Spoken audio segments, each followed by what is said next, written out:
Nosso assunto hoje é mais uma vez procurarmos na dependência da graça, da dependência do Senhor, que não tem como nós conduzirmos as coisas com respeito ao Senhor se não for pelo Espírito Santo, e conduzirmos a nossa vida com relação às nossas coisas. Se não for pelo Espírito Santo, nós não vamos glorificar a Deus naquilo que fazemos, no nosso dia a dia. Não haverá glória do Senhor Jesus se nós não fizermos para Ele o nosso trabalho secular, o nosso trabalho em casa, onde formos, o que fizermos, quer comais, quer bebais, ou façais qualquer outra coisa, a Bíblia diz: faça tudo para a glória de Deus. Quem tem condições para dar glória a Deus, glorificar o Senhor? Aquele que foi chamado pelo Senhor para fazer parte da sua santidade, da vida dele. Esses que foram chamados, nós fomos chamados, nós fomos atraídos, e a Bíblia diz que ele já nos chamou antes da fundação do mundo. E muitos de nós tivemos a experiência aí com 15 anos, 20 anos, 30 anos, 40 anos, no meu caso foi 35 anos, a real experiência, mas cresceu na igreja, nasceu na igreja, chamada igreja, né? Uma denominação. Mas o momento que nós ficamos sabendo desse chamamento, aí começou o nosso relacionamento com Ele. Ele já tinha um relacionamento com a gente, conosco, antes de nós nascermos, mas um certo tempo que marcou a nossa vida para sempre, definitivamente. Ele marcou a nossa vida. É um marco que aconteceu quando nós éramos velhas criaturas para sermos novas criaturas. Foi quando nós ficamos sabendo que lá na cruz Ele nos atraiu, nos crucificou, nos matou para a velha vida, para o nosso velho homem, a nossa natureza do pecado. Tem uma tradução de uma Bíblia que diz a nossa velha personalidade, e ela morreu. Nós não cremos que é uma personalidade, nós cremos que é uma natureza. É uma questão de natureza, não é? Eu só referi uma tradução. Mas morremos para aquilo que éramos em Cristo, na sua morte. Fomos sepultados com Ele, mas também naquela manhã, quando o Pai Celestial foi lá naquela sepultura para ressuscitar o Senhor Jesus Cristo, a Bíblia diz em Efésios 2,6: e juntamente com Ele nos ressuscitou e nos fez assentar nas regiões celestiais em Cristo. Ali foi a nossa experiência. Antes nós vivíamos para nós mesmos, nós queríamos glória para nós, bem-estar para nós, nós éramos o centro. Todas as nossas preocupações eram para o nosso bem-estar, as nossas lutas diárias eram para o nosso bem-estar, os nossos relacionamentos, nós procurávamos sempre o nosso bem-estar. Mas quando essa obra da cruz chegou até nós, e Ele nos deu, abriu os nossos olhos, tirou as vendas, revelou para nós com clareza a respeito da experiência de uma nova vida em Cristo na ressurreição e a perda da velha vida na nossa crucificação com o crucificado. Ali foi a nossa experiência.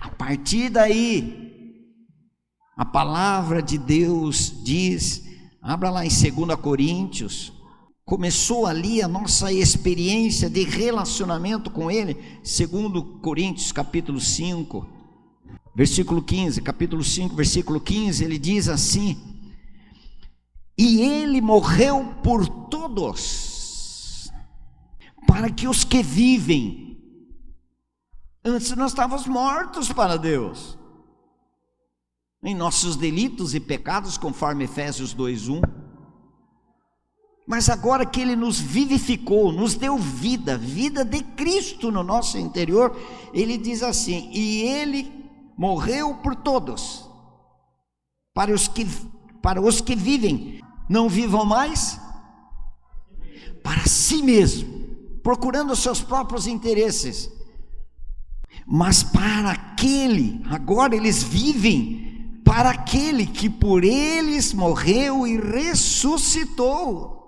Você está ligado agora naquela pergunta que eu fiz? Se nós vamos caçar as bênçãos? Vamos procurar bênção para nós? Essas bênçãos são necessárias, numa necessidade ou outra, todos nós temos necessidade, mas a prioridade não pode ser a bênção, mas sim o abençoador. A prioridade nossa deve ser o abençoador, e só quem vai buscar o abençoador para se relacionar com ele adequadamente, segundo o conceito dele e não segundo os nossos conceitos, é essa pessoa que experimentou o versículo 14: um morreu por todos, logo todos morreram. Em Cristo nós morremos para a busca dos nossos próprios interesses, para nós mesmos. Foi isso que Ele marcou, foi isso que Ele fez. Ele diz: mas agora não vive mais para si mesmo. Nós éramos tão egocêntricos, tudo para nós. Nós éramos assim, ou quem sabe ainda estamos vivendo assim. Ele diz: mas agora não vive mais para si mesmo, mas vive para aquele que por ele morreu e fez essas pessoas morrerem, para aquele que morreu e ressuscitou e fez com que essas pessoas ressuscitassem, ganhassem vida nova. Porque 2 Coríntios 5,17 diz: se alguém estiver em Cristo, nova criação de Deus é. As coisas velhas já passaram, eis que tudo se fez novo, eis que se fizeram novas. É um novo relacionamento com Deus. Antes nós pensávamos que tinha um relacionamento com Ele, mas nós não tínhamos. Mas nós pensávamos que nós tínhamos, mas a nossa alma, ela se ligava pela emoção, pelo sentimento, e nós achávamos que tínhamos. Ninguém tem relacionamento com o Senhor se não for pelo Espírito, porque Deus é Espírito. Por isso que Ele nos vivificou com o seu Espírito.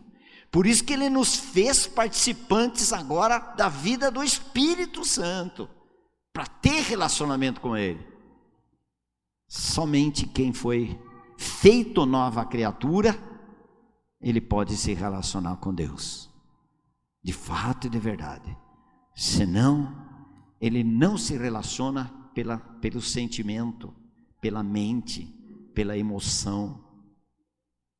Ninguém se relaciona com Deus assim, porque Deus é Espírito, e importa que os seus adoradores o adorem em espírito e em verdade, João 4:24, né? E aí começou o nosso relacionamento com Ele. Vamos lá agora, para que Ele nos regenerou? Para que Ele fez tudo isto em nós? Qual foi o propósito dEle? Para que Ele nos regenerou? Qual foi o propósito de Deus? Nós podemos perguntar, cheguei lá, nós podemos perguntar, qual foi o seu propósito? Qual foi o propósito de Deus quando Ele nos regenerou? Quando Ele nos fez nova criatura? Depois da nossa regeneração em Cristo, o que Deus faz? O que Deus quer? Ele nos salvou para quê? Por que Ele nos regenerou? Porque Ele nos salvou. Abra sua Bíblia no livro de Colossenses capítulo 1, versículo 18. Ele é a cabeça do corpo, da igreja. Qual igreja? Às vezes a gente fala, qual igreja? A igreja deve ser a minha igreja, a minha denominação.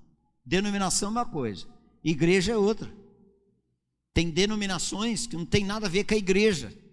E quem tem a igreja, necessariamente não precisa de denominação. A gente coloca por alguns, né, para identificar essas coisas, mas relacionamento com Deus não precisa de denominação. Nem CNPJ, nada.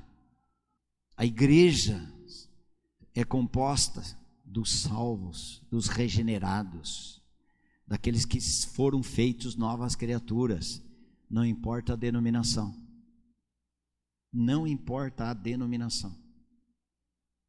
A igreja está esparramada por aí. E a igreja podemos ser nós aqui também. Também. Mas, olha o que ele está dizendo aqui. Ele é a cabeça do corpo da igreja. Ele é o princípio, o primogênito dentre os mortos.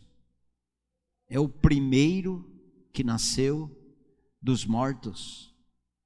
Mas não houve a ressurreição de Lázaro? Houve, mas Lázaro morreu de novo. Mas Jesus não, ele foi o primeiro. Nunca mais morreu. Por isso que ele é o primogênito dentre os mortos, com o mesmo gene de Deus, para em todas as coisas ter a primazia, para que ele ocupe o primeiro lugar na nossa vida, o maior valor, o valor mais importante para cada um de nós. Em primeiro lugar, o reino de Deus e a sua justiça.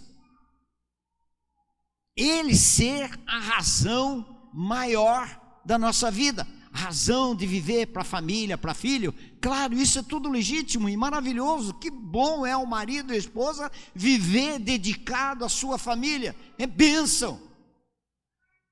Mas para essa esposa, esse marido não pode ser a primazia a sua família, nem a si mesmos, mas o Senhor, e as outras coisas vão ser acrescentadas. Para em todas as coisas ter a primazia, porque aprove a Deus que nele, quem é esse nele? No Senhor Jesus Cristo residisse toda a plenitude. Tem uma tradução que diz assim, toda a plenitude da divindade, porque ele é Deus, tudo nele e para ele. O que nós não podemos é nos distrair com coisas, com necessidades legítimas, com coisas que são necessárias para o nosso viver, mas não distrair da centralidade, da primazia, do valor maior. Em primeiro lugar, estabelecer valores prioritários na sua vida. O Senhor Jesus Cristo, Ele e a sua obra, porque Ele é o tamanho da sua obra, e esta obra é perfeita, porque quem realizou a obra é perfeito. E só o perfeito pode realizar uma obra perfeita. E Ele realizou esta obra perfeita na minha e na sua vida, se você ganhou fé para poder crer. Por isso que uma vez você foi salvo, está salvo. Porque Ele fez a obra perfeita. Como Ele é perfeito, a obra dele é do tamanho dele. Tão grande salvação, tão grande Salvador. Nós não podemos nos distrair com coisas. Até no meio do culto nós distrairmos com outras coisas a não ser estarmos centralizados na pessoa e obra do Senhor Jesus Cristo. É para isso que Ele nos salvou.